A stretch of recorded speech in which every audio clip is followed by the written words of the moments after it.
बीडची घटना दुर्दैवी असून महाराष्ट्राची तुलना बिहारशी करणं हे चुकीचं असल्याचं वक्तव्य मंत्री गिरीश महाजन यांनी केलं। सुरेश धस यांनी केलेल्या टीकेला त्यांनी प्रत्युत्तर दिलं।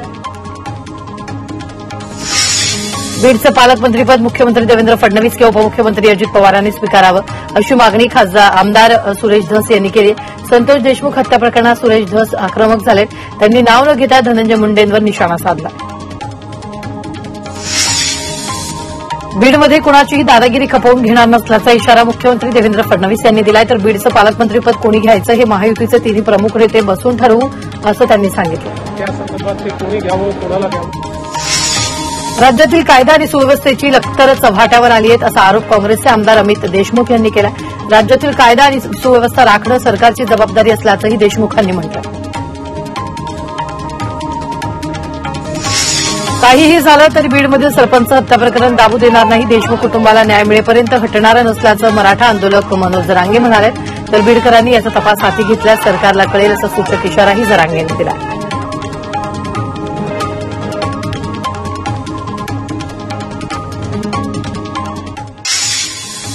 माजी मंत्री तानाजी सावंत यांचे पुतणे धनंजय सावंत यांना जीवे मारण्याची धमकी देण्यात आली होती। या घटनेच्या निषेधार्थ उद्या भूम बंदची हाक देण्यात आली आहे। तुमचाही संतोष देशमुख केला जाईल अशी पत्राद्वारे धमकी देण्यात आली।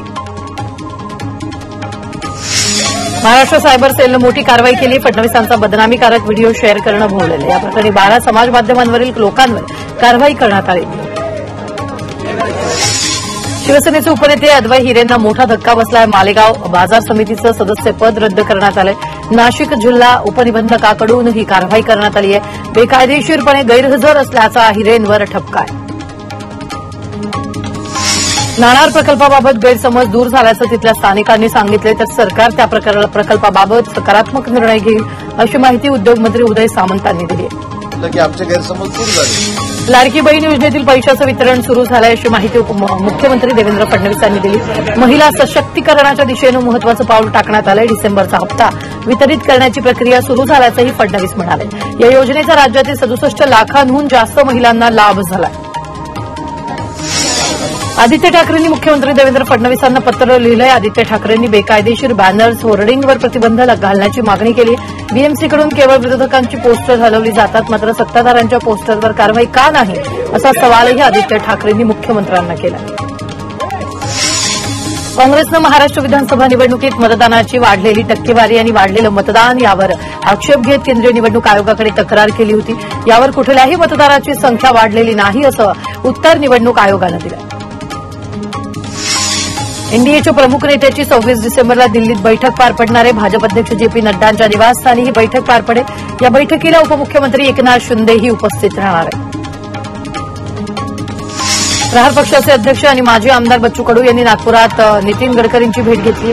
विधानसभा निवडणुकीमध्ये बच्चू कडू यांचा पराभव झाला होता। त्यानंतर कडूंनी घेतलेल्या या भेटीची राजकीय वर्तुळात चर्चा होते।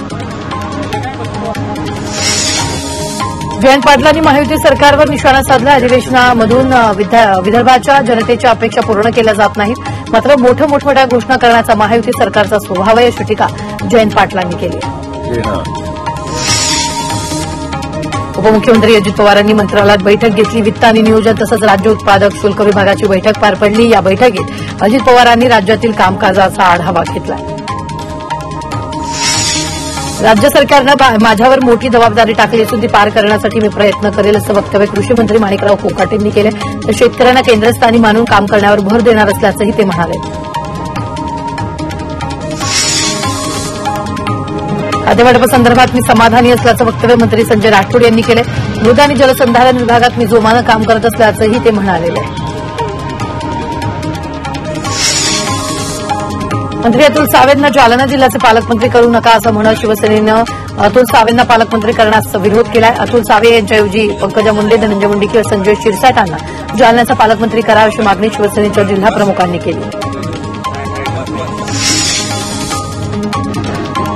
कृषी मंत्री माणिकराव कोकाटे यांचं नाशिकच्या लासलगाव इथं जल्लोषात स्वागत करण्यात आलं। मंत्रिपदाची शपथ घेतल्यानंतर प्रथमच ते लासलगावमध्ये आले होते। यावेळी महायुतीच्या घटक पक्षातील कार्यकर्त्यांकडून त्यांचं जंगी स्वागत करण्यात आलं। आमदार म्हणून निवडून आल्यानंतर सांगलीच्या आटपाडीमध्ये गोपीचंद पडळकरांची जंगी मिरवणूक काढण्यात आली। उंट घोडे यांच्यासह 50 जेसीबीतून शहरातून मिरवणूक काढण्यात आली। यावेळी भाजपकडून पडळकरांचा सत्कार करण्यात आला। खासदार उदयनराजे भोसले आणि त्यांचे चिरंजीव वीर प्रताप सिंग यांच्या भेटीचा व्हिडिओ सध्या सोशल मीडियावर व्हायरल होतोय. वीर प्रताप सिंग शिक्षणासाठी विदेशात असल्यानं बऱ्याच दिवसांनी बाप बेटेची भेट झाली आहे. उपमुख्यमंत्री एकनाथ शिंदे दरेगावात आहेत. यावेळी शिंदे आपल्या नातवासोबत शेतात रमल्याचं पाहायला मिळालं.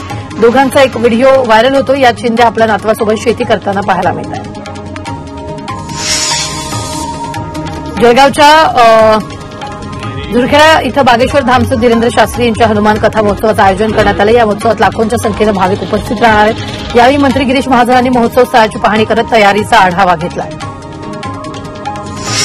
पुरंदरमध्ये 12 जानेवारीला 150 डॉक्टरांच्या उपस्थितीत लाडक्या बहिणींसाठी महाआरोग्य शिबिराचं आयोजन करण्यात आलं. आमदार विजय शिवतारे यांच्या वाढदिवसानिमित्त हे शिबिर होणार आहे. रेल्वे भरती बोर्डाची पुन्हा एकदा मोठी भरती होणार आहे. 32,438 जागांसाठी भरती असणार आहे. भरतीसाठी 23 जानेवारीपासून 22 फेब्रुवारीपर्यंत ऑनलाईन अर्ज भरता येणार आहे.